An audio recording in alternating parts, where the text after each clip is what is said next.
স্বাগতম এডুকেয়ার পেজে।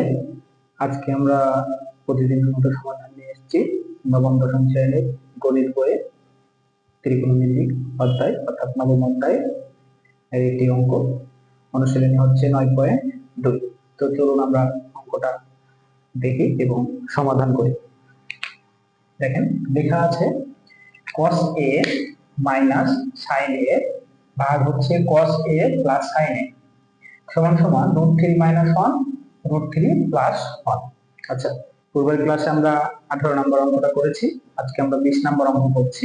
সুতরাং হচ্ছে 18 এর পরে 19, 18 এবং 19 দুইটাই হচ্ছে সেম অঙ্ক, শুধু মান আলাদা, মান বের করতে হবে এই তো।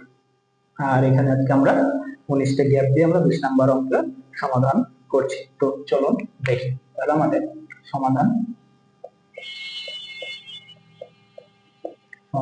দেখেন সমাধান আমরা কিভাবে করি। cos a মাইনাস আছে sin a ভাগ cos a প্লাস আছে sin a সমান সমান এখানে আছে √3 - 1, নিচে আছে √3 + 1। তো এই হলো আমাদের ম্যাথটা। তো এখানে কি যে আমাদের দ্বিতীয় স্টেপে আছে, আমাদের প্রথম স্টেপে ছিল sin cos ব্যতীত tan cos sec cos এ থাকলে sin cos নিয়ে আসবো। তাহলে এখানে কি আছে, আমাদের sin cos এ অলরেডি মানটা আছে। তো এই রকমের অঙ্কগুলা সবগুলাই একই রকম বা সেম একটা নিয়মে হয়, সেটা হচ্ছে যোজন এবং বিয়োজন। এখানে হচ্ছে আমাদেরকে মান বের করতে হবে বা এই থিটার মানটা বের করতে হবে। তাহলে এখানে থিটা কি আছে দেখেন, a আছে, মানে আমাদেরকে a এর মানটা বের করতে হবে। তাহলে a মানে কি, থিটা, থিটা মানে অবশ্যই কোণ বোঝায়, তাহলে কত ডিগ্রি সেটা বের করতে হবে। তো এই রকম যদি অঙ্ক থাকে তাহলে একটু অঙ্কটা খেয়াল করেন, উপরে মাইনাস নিচে প্লাস, সেম হাতের ডান পাশে বা সমানের ডান পাশে আছে উপরে মাইনাস নিচে প্লাস।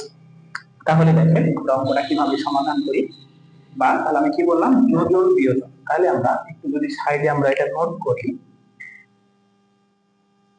যোজন মানে হচ্ছে যোগ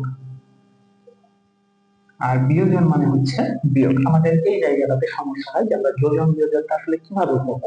এটা করার নিয়ম হচ্ছে, যোজন মানে উপরেরটা যোগ উপরে বসাবো, উপরেরটা যোগ নিচেরটা, এটা কোথায় বসবে, উপরে বসবে।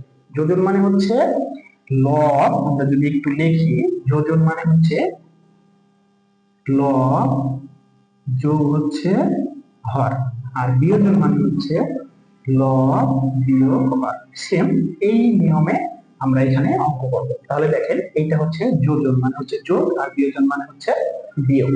তাহলে আমরা লব যোগ হর মানে যোজন, বিয়োজন হচ্ছে কি লব বিয়োগ হর। তাহলে আমরা যদি এইরকম করি অঙ্কটা, তাহলে আমরা উপরে লব যেটা আছে সেটা উঠাবো। তাহলে cos a মাইনাস আছে sin a, তাহলে প্লাস নিচে কি আছে, এই যে প্লাসের প্লাস দিলাম, নিচে আছে cos a মাইনাস আছে sin a ভাগ, এবার কি বলেছে লব, তাহলে লব উপরে যেটা আছে সেটা উঠাবো, cos a minus sin a, বিয়োজন মানে কি বিয়োগ আছে, তাহলে বিয়োগ, দেখেন নিচে যে মান আছে সেটা আমরা লিখব।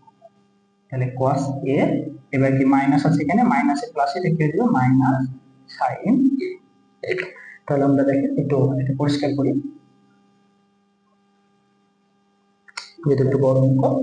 তাহলে দেখেন সমান, তাহলে যোজন কি লব যোগ হর, তাহলে লব কি আছে √3, উভয় পক্ষ করছি √3 - 1 প্লাস হচ্ছে √3 + 1, তাহলে লব যোগ হর লিখেছি।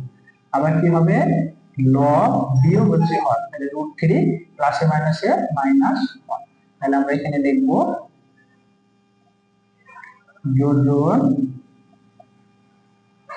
বিয়োজন করে, আমরা এই কথা বলবো, এখানে লিখবো যোজন বিয়োজন করে। তাহলে যোজন বিয়োজন গুণ হলো লব যোগ হর, এটা হলো যোজন বিয়োজন, মানে নিচে হবে কি লব বিয়োগ হচ্ছে হর, এই তো। তাহলে আমরা এবার দেখেন একটু খেয়াল করেন, এখানে কাটাকাটি যাবে কিছুটা। এখানে দেখেন আমাদের এখানে কাটাকাটি কিছুটা যাবে, বলতে হচ্ছে প্লাস ছিল, এখানে একটু ভুল হয়েছে। দেখেন এখানে প্লাস ছিল, যোজন মানে যোগ, এখানে আমাদের প্লাসটা দিতে একটু ভুল হয়েছে, এই যে আমরা দিলাম প্লাসটা। তাহলে দেখেন এখানে কাটাকাটি যাবে কি, sin a মাইনাস আর sin a প্লাস, এটা কাটাকাটি গেল। আচ্ছা, তাহলে এটা যদি কাটাকাটি যায় তাহলে উপরে থাকে কি cos আর cos, তাহলে যোগ করলে কি হয় 2 cos a, আর নিচে কি থাকে দেখেন, নিচে আমাদের কাটাকাটি যাবে কাটাকাটি যাবে, দেখেন cos a আর এখানে মাইনাস cos a, এখানে প্লাস cos a, তাহলে কি থাকলো মাইনাস, যেহেতু মাইনাস দেখেন যোগ হবে, তাহলে মাইনাস 2 sin a। আর এখানে দেখেন কাটাকাটি এখানেও যাবে, এখানে কাটাকাটি হচ্ছে -1 +1, তাহলে এখানে দেখেন √3 আর √3, তাহলে যোগ করলে কি হবে 2√3। আর নিচে দেখেন নিচে কত হবে, নিচে আমাদের এখানে হবে কি √3 মাইনাস আর √3 প্লাস কাটা গেলে তাহলে হচ্ছে 1 -1 -1, তাহলে হবে -2। যেহেতু একই চিহ্ন থাকলে সেটা কি যোগ হয়ে যায়। হ্যাঁ, তারপরে দেখেন, তাহলে দেখেন আমি এবার কি করতে পারি, উভয় দিকের মাইনাস বাদ দিতে পারি, তাহলে কি থাকলো 2 cos a R 2 sin a, নিচে এখানে উপরে থাকলো 2√3 আর নিচে থাকলো 2, আমি উভয় দিক থেকে sin কে বাদ দিলাম। এবার দেখেন উপরে 2 নিচে 2 কাটে, উপরে 2 নিচে 2 কাটে, তাহলে উপরে থাকলো হচ্ছে cos a আর নিচে থাকলো sin a সমান সমান এখানে থাকলো শুধু কি √3। তাহলে আমরা দেখেন আমাদের a এর মান দরকার, তাহলে আমরা একটু সবাই এই সূত্রটা জানি, সেটা হলো যে cot থিটা সমান সমান হচ্ছে cos থিটা ভাগ হচ্ছে কত sin থিটা। তাহলে আমরা কি এখানে থিটা মানে a, তাহলে আমরা এই জায়গাতে কি দিতে পারি cot a দিতে পারি, cot a, যেহেতু cos বাই কি sin আছে, তাহলে cot a মানে হচ্ছে √3। তাহলে একটু খেয়াল করেন তো cot কত ডিগ্রির মান √3, আমরা সবাই এই বিষয়টা অবগত বা আমরা সবাই জানি যে cot 30 ডিগ্রির মান হচ্ছে √3। তাহলে আমরা এখানে √3 উভয় দিকে কি বসাবো cot 30 ডিগ্রি। তাহলে অতএব উভয় দিক থেকে cot বাদ দিলে a বা থিটা সমান সমান থাকে 30 ডিগ্রি। এটাই আমাদের অ্যানসার, এটাই হচ্ছে কি আমাদের অ্যানসার।